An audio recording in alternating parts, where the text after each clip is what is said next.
जुबैर साहब, आपके पास सवाए इमरान खान के कुछ नहीं है। 2025 में इमरान अपनी वजह से नहीं निकला, अपनी स्ट्रेटजीज की वजह से, या अवाम ने उनका साथ दे दिया। उतने लोग भी नहीं आए लिबर्टी में जितने न्यू ईयर नाइट पे आए, जितने के सुहेल अफरीदी के लिए। तो इन तमाम सिचुएशन में हम इस सिस्टम को क्यों मुर्दे इल्ज़ाम ठहराएं? इमरान खान ने जंग शुरू की, उनके साथ अवाम नहीं निकली, ना 2025 में निकली ना 26 में निकलेगी। अच्छा, मैं दो तीन चीज़ों की वजाहत करना चाहता हूँ। एक तो डॉक्टर नजीब ने जो बातें की, बड़ी अच्छी बातें की कि हम कहाँ से आ रहे हैं, कि हम डिफ़ॉल्ट के धाने पर थे। पाकिस्तान 24 दफ़ा डिफ़ॉल्ट के धाने पर था, और यही तो कमज़ोरी है पाकिस्तान की। यही तो हम बात करते हैं तो खुशी मैं तो नहीं मना सकता कि एक मुल्क जो दुनिया में सबसे ज़्यादा दफ़ा IMF के पास गया हो, 1988 से लेके 14वीं दफ़ा 14th टाइम आप IMF के पास गए। IMF के पास आप जाते क्यों हैं? डिफ़ॉल्ट के धाने पर जब आते हैं तो 2022 में भी गए, 2023 में भी गए, 2018 में भी गए, 2013 में भी गए, 2008 में भी गए, 2002 में भी गए। ये this is a continuity of Pakistan history, और ये कोई अच्छा शगुन नहीं है। आज जहां हम खड़े हुए हैं, मेरे में और बाकियों में फ़र्क क्या है? मैं अवाम की बात करता हूँ। मुझे खुशी मनाना उस वक़्त अच्छा लगेगा जब पाकिस्तान में जो पॉवर्टी के नीचे लोग हैं वो वहाँ से निकल के एक दो वक्त की रोटी उनको मैसर होगी। मैं उस वक़्त खुश होऊंगा जब पाकिस्तान के जो 3.25 करोड़ बच्चे हैं वो स्कूल जाना शुरू हो जाएंगे। मैं उस वक़्त खुश होऊंगा जब पाकिस्तान में जो 50% बच्चे स्टंटेड हैं वो स्टंटेड ना रहें। मैं उस वक़्त खुश होऊंगा जब पाकिस्तान की जो सोशल इंडिकेटर्स है वो इम्प्रूव होने शुरू हों। अभी खाकान ने भी वही बात की है जो मैंने किया, उन्होंने थोड़ी सी डिफरेंट। उन्होंने कहा पिछले 3 साल का ग्रोथ रेट 1.7% था और पॉपुलेशन ग्रोथ 2.5% था। तो जाहिर सी बात है हालात ख़राब ही होंगे ना। इसमें अगर कोई कहे कि हालात अच्छे हो गए हैं तो आपने जब मेरे से पूछा था मईशत के हवाले से, अगर आप मेरे से पूछते कि जंग में हमारा कैसे परफॉर्मेंस थी, जंग में तो हमारी अब सियासत पे आ जाए जरा। और उस वक्त भी हमने 2025 में इमरान खान अपनी और दूसरी बात निकले और 26 में भी निकलेंगे, अवाम भी साथ नहीं और वो भी अजीब पॉलिसी लेके बैठे। ये ओवरऑल जो 2022 से लेके आज तक PTI की जो स्ट्रेटजी रही है, मैं उससे बिल्कुल भी मुत्तफिक नहीं हूँ। मैं ये नहीं कह रहा कि वो अगर कुछ और करते तो शायद इमरान खान बाहर आ जाते, लेकिन ये ज़रूर है कि बहुत से उन्होंने स्टेप्स उठाए जिसको आप मिस स्टेप्स उठाते हैं, जिससे हालात मज़ीद ख़राब हुए हैं।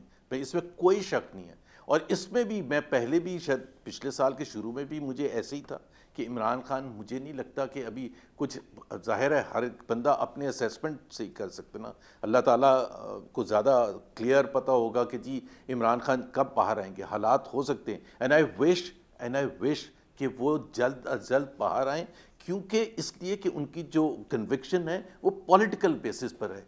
इद्दत जैसे केसेस जो मुल्क कर रहा हो वो शर्मनाक चीज़ें, उस पर कोई खुशी मनाने की बात नहीं है। उस सिस्टम पर खुशी मनाने की बात नहीं होती कि हम किसी को इद्दत डिस्कस कर रहे हैं बैठ के और उसमें किसी को कन्विक्ट जी डाइवोर्स कब हुई थी, उसको शादी कब करनी चाहिए।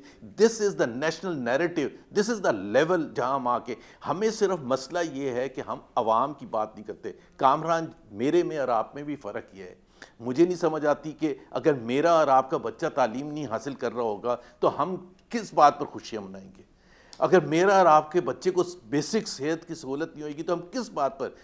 अगर हम वो समझते हैं कि वो सब पाकिस्तानी हैं, वो जो मुरीद के में या दादू में या सांगड़ में जो 70 साल से इंतज़ार कर रहे हैं, अगर तो वो हमारे बच्चे हैं तो हमें दर्द होगा। और जब तक वो इंडिकेटर नहीं ठीक होना शुरू होगा, जब तक ग्रोथ नहीं आनी शुरू होगी। और ये भी मैं आपको फैक्ट बता दूं, वो कह रहे हैं इंडिया के मैंने शाद माने। भाई आपने सवाल का पॉइंट ऑफ व्यू ऐसे रखा था कि इंडिया में इतने लोग खुश हैं। लेकिन दूसरी बात ये है कि पिछले 30 साल पहले ये सारे ममालिक हमारे से आगे थे, पीछे थे। इंडिया भी, बांग्लादेश भी, कंबोडिया भी, वियतनाम भी, बांग्लादेश भी, ये सारे हमारे से पीछे थे। अब ये हमारे से सब आगे चले गए और बहुत ज़्यादा आगे चले गए और गैप इज़ वाइडनिंग। तो अगर बैठ के नशिस्त में अगर हमने सिर्फ ढोल धमाके करने और सिर्फ ये देखना कि जी कोसार में ये लिबर्टी में रेस्टोरेंट कितने भरे हुए होते हैं, तो वो तो फिर बड़ी पॉइंट आगे जी आपका, अभी भी भरे होंगे रेस्टोरेंट्स। पॉइंट आगे खान साहब, पता पॉलिटिक्स आपको डूबे, लेकिन पॉलिटिक्स और इकॉनमी आपस जुड़े हुए। इस पॉइंट को एड्रेस कर दें कि 24 दफ़ा हम डिफ़ॉल्ट के दहाने पे गए, अगर हम 14 दफ़ा हम IMF से ले चुके हैं और हम अगर अभी भी IMF पे चल रहे हैं तो हम इस पे तो खुशी नहीं मना सकते कि हम बहुत से प्रॉब्लम से निकला है। नंबर 1। नंबर 2, क्या एक लीडर जिसका नाम इमरान खान है वो बाहर आएगा तो पॉलिटिकल स्टेबिलिटी होगी। और अभी आपके नज़दीक from economic point of view वो पॉलिटिकल स्टेबिलिटी नहीं जो हमारी इकॉनमी को स्टेबिलिटी दे। ये दो सवाल खान साहब। So Kamran, I am really glad that you asked me this, right. देखें, एक तो इंटरनेशनल आर्किटेक्चर है, जो मुल्क भी इस तरह की डिफिकल्टी में आता है IMF के पास जाता है। हम बहुत ज़्यादा अर्जेंटीना की तरफ गए हैं, ये हम क्यों जाते हैं? हमारा ग्रोथ मॉडल गलत था। वो क्या था? हम बाहर की चीज़ों को सब्सटीट्यूट करते थे, ना कि अपनी चीज़ बाहर बेचते थे।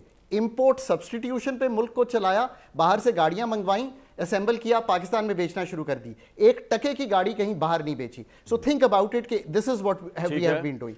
अब पाकिस्तान जहां खड़ा हुआ है, नादिर मौका क्यों है? नादिर मौका इसलिए है कि IMF की साथ एक अथॉरिटीज़ ने मनोअन फॉलो किया एक प्रोग्राम, एक स्टेबिलिटी आ गई और ग्लोबली एक अच्छी पोजीशन में खड़े हैं। अगर इसको मोनेटाइज, यानी कि इस वक्त और स्पेस को इस चीज में नहीं लाएंगे कि ग्रोथ मॉडल तब्दील करना है, वो क्या है? देखिए ना, let's start with what are the issues. इसमें मैं पॉलिटिकल भी कवर कर लेता हूं। एक बात यह है कि आपने NFC 2010 से नहीं किया, IMF ने रोका था आपको, आपने नहीं किया, आपको करना चाहिए था। उससे क्या हुआ है कि हमारा जो खसारा है, जो हमारे फेडरल गवर्नमेंट का है, वो इतना बढ़ जाता है कि आपको डेट लेना पड़ता है बार बार, और गवर्नमेंट सबसे बड़ी बोरोअर बनती है तो प्राइवेट सेक्टर निकल जाता है। इसको जरा समझें। So next year I really wish if you ask me, अगर आगे चल के यार फिर नेक्स्ट ईयर में आखिर इस स्टेबिलिटी को करना क्या है? आपके ख्याल में सियासी इंस्टेबिलिटी है इस वक्त के? अगर एक पार्टी का पॉपुलर लीडर जेल में है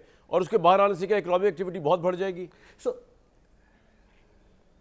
so let me try and give you examples कि आखिर दुनिया ने किया कैसे। देखें, 90 की दिहाई में मनमोहन सिंह की एक हुकूमत आई थी, वो एक टेक्नोक्रेट था। उसने 10 साल वो हुकूमत अंडर द इकोनॉमिस्ट चलाई, उसने हर जगह, और वो अकेला नहीं था, उसने एक पूरी टीम बनाई। 21 इकोनॉमिस्ट फिलीपींस में थे जिन्होंने ये लिखे थे। इसी तरह जनरल पार्क जब साउथ कोरिया में आया, उसने एक state of the art reform commission बनाया। ली कुआन यू जब सिंगापुर में आया तो उसने ब्यूरोक्रेसी को प्रोफेशनलाइज किया। हियर्स द प्रॉब्लम, हम फंस गए हैं इस चीज में कि ये पॉलिटिकल विल का इशू है। वो बिल्कुल है, पॉलिटिकल इकोनॉमी बिल्कुल इंपैक्ट करती है, पर असल पाकिस्तान में इशू ये है Kamran, and please listen to this very carefully. You have never put the technical will to turn this around. आप आज भी माजरत के साथ multilaterals, stakeholders, external help पे रिलाई करते हैं कि कोई कंसल्टेंट आके इस मुल्क को तब्दील कर देगा।